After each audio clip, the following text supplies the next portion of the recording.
Every time I step onto the track, it's the best feeling ever. It's the time that I get to dream. But just being on the track and the energy, it's gonna make me want to fly.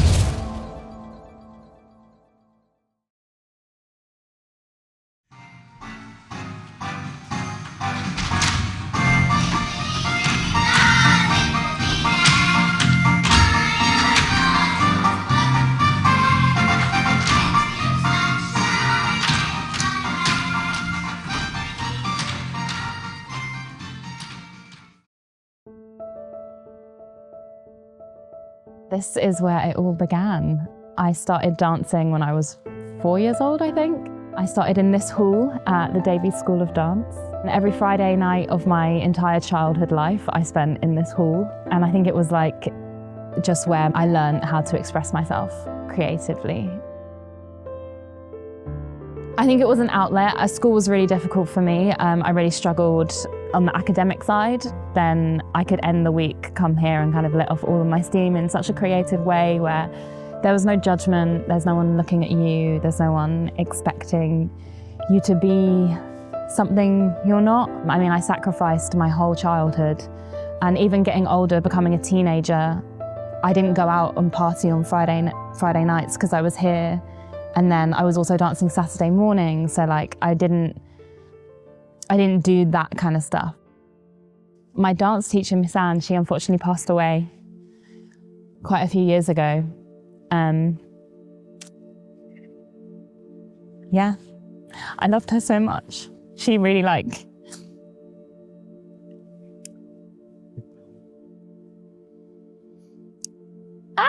she gave me a confidence that I think I really needed when I was a kid, that I lost at school because of bullying, because of kids being kids.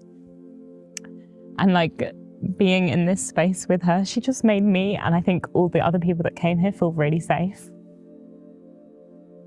And I'm very grateful to her. So every memory that I have in this hall was like, whew, was a good one. Hang on. We lost a couple of the dancers.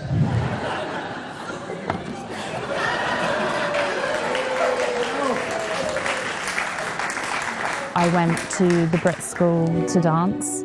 I left the Brit School to go to Northern School of Contemporary Dance, a conservatoire in the north of England, where I studied intensely for so many years. And then I moved to Italy to dance. And then, you know, I stopped because of an injury.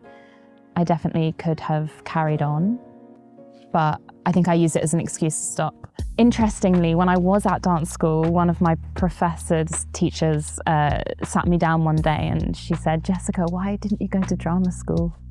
And at the time I was so offended because I was like, oh, I'm a dancer, what do you mean?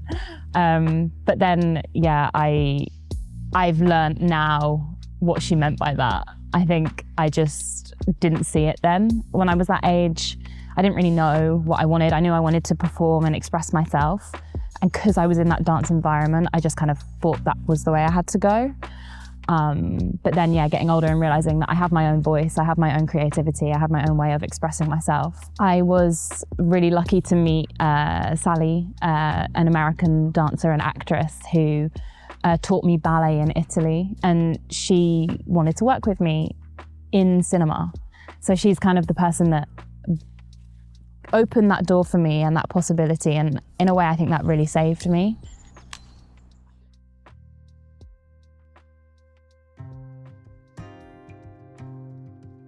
I was really struggling with my relationship with dance, and I started writing. It's such a creative outlet, and as a kid I was diagnosed with dyslexia from a really, really young age. Teachers have such a responsibility and need to be so careful about what they say to children, because for so long I was told that like I wasn't that kind of person, which is ridiculous. Most of the work, and definitely the best work I've created, have come out of a dark place. Some kind of trauma or trouble, heartbreak or whatever. And then after that, being able to like let it out, whether that be go and run a marathon, sign up for another marathon, write a screenplay, film something, all of these things, and I think they're all connected. When I was young, I ran, and I didn't see that running was a performance back then. It's just like another expression, another outlet. Moving to Italy has been like one of the best things ever for me. I grew into the person I am today there. I also think you don't really realize how much of a blessing it is to be from London until you leave London. And then you can appreciate the city for everything. Like, I didn't even realize what London was growing up. And then I left it, and then I kind of could see London and all of the amazing things that this city has to offer. And I mean, we speak so negatively about it all the time, but there are so many opportunities here. It's the city that never sleeps, and is so many like-minded people that just want to push and strive for things. But yeah, I don't think I would have gotten to this state of mind had I have stayed here. I think I romanticize everything in my mind quite a lot, walking around the city and tapping my oyster, going through the tube, the busy, the rush. I feel energized being in London.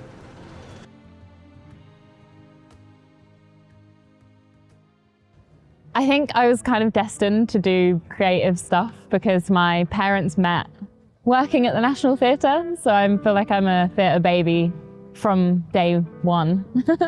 I think it definitely had a massive influence kind of in my subconsciously. So like whenever I would see my dad, I would go and wait for him around the side of the theatre and he'd let me in. And I feel like I kind of grew up backstage at the National Theatre, which I think is such a special experience to have had.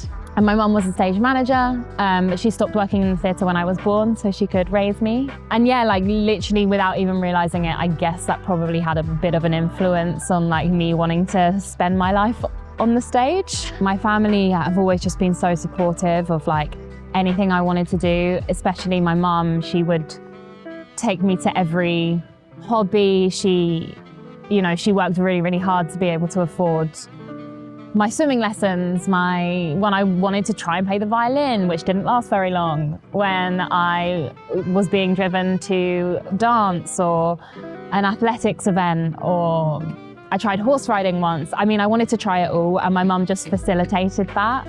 So I feel so fortunate. I love working on film. I love it so much. I love performing. I love having that space and being on set. There's like an energy that it gives me that it's magical, the same way as being on stage or working, behind the scenes. It feels like a happy place. And then there's the same with running as well. And I get to run more than I get to work on a set.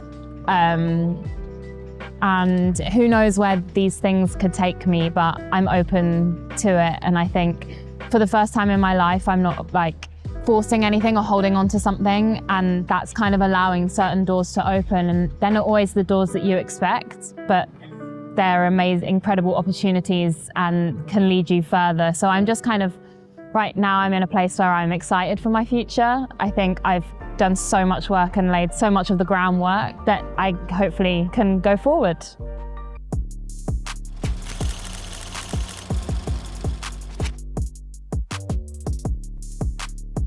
We're here at this specific track because I have a meet with Run Pack, the run club that I'm a part of in London.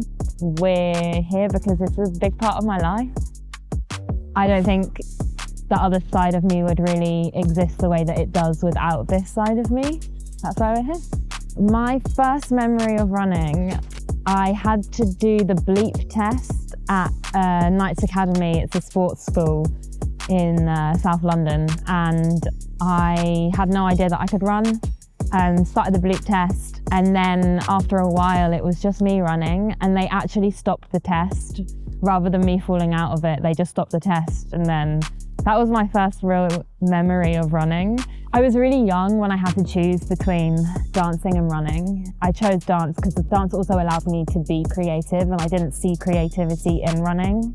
A lot has changed now thanks to like social media and everything. You can be creative within these non-creative industries now. But yeah, I feel like I have kind of done a full circle back around. I started running again, and I ran up it every day for 30 days to raise money for people who work in the theatre because they weren't getting any money or help from the government. coming back now to running, my body is tired anyway from all the years of dancing. I have a herniated disc in my lumbar spine because of the dance, which is causing me like chronic sciatica. And then I have knee inflammation like every time I run. Last year I ran 10 races, like 7 of the 10 races were all long distance. 3 of them were marathons. 1 of them was a 30-kilometer trail race, a couple of 10Ks, a couple of half marathons. So it was a lot of my body, and I thought it would be wise to choose longevity in the sport over another medal. One thing that's so amazing, because I experienced it being an outsider in like a small town, I never felt like I belonged in any group or any social event. And since I've created my own run club, it's become a space for everyone. So you've got people from the city that live there. We've also got people who are there studying from all over the world. And I've had messages from people like thanking me because it's the first time that they felt like they have a space in the city too. And for me, I mean, that's just like the happiest I could ever be. That's exactly what I wanted.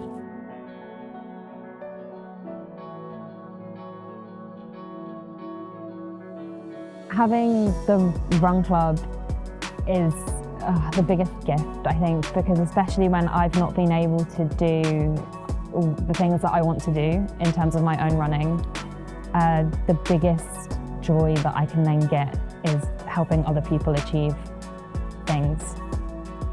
The 2 girls that came to my run club a couple of weeks ago, they'd never ran 5K before, and that night was the first night they completed the whole distance. And so for me, it's the best feeling. It really is.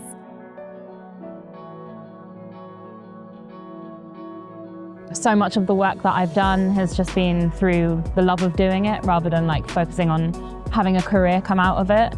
And I think if you love doing it and you want to do it, there's absolutely nothing stopping you. No school, no like getting into certain schools, having the right equipment, knowing the right people. You can really just do it by yourself. So yeah, don't give up, keep trying. And it's never too late. It's really never, ever, ever too late. That's me, JFR, Jessica Frallo Rider, or Just Fucking Run. And I'm out.